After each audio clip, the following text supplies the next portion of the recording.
We're in the Roman town of Silchester. We're in the southeast quarter of the town, and where the ground slopes down towards the site of the public baths of the town. Now, we've come here really for two reasons. One is to try and understand the chronology of the baths, but the second objective is to address a question of use. How often were the baths used? Were they used throughout the Roman period?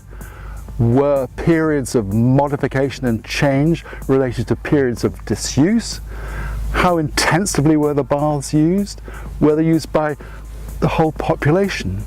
Now, to address that question and to deploy all the strengths that we have of environmental science, we're cutting trenches into the sediments, which the excavators in 1904 reported as being up to 6 feet deep.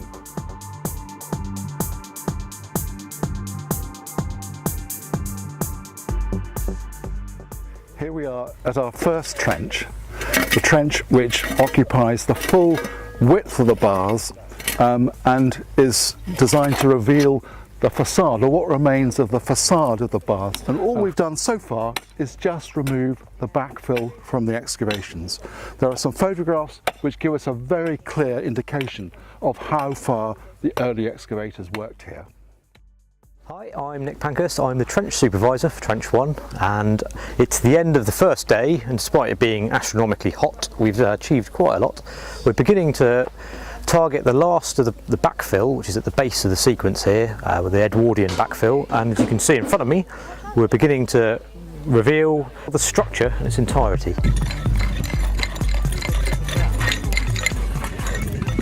I'm Amanda Clarke, and the director of the Archaeology Field School, which is here at Silchester, and we are in day 2 of our first week on site, and the trench behind me, which I am supervising, is trench 2, and it's located at the eastern side of the bathhouse, so we're actually looking outside the bathhouse.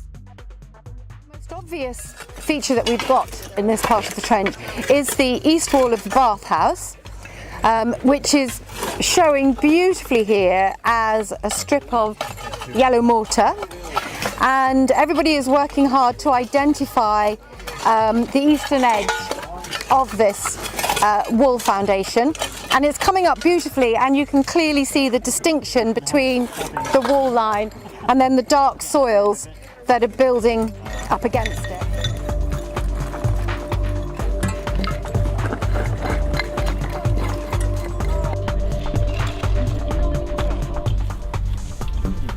Hello, it's day 5 in area 3. So here the main focus has been on this room within the baths. It was one of the latest things considered by the antiquarians in the development of the structure. So in this area what we've got is what they describe as a composite hypocaust. So it's a central chamber with pile stacks which have been remarkably well preserved from the 1903-1904 excavations, surrounded by these channels which would sort of emanate the heat from the central fire, which is stoked from sort of where I'm stood, through these channels and up into the box flue tiles that would bring the heat up into the room.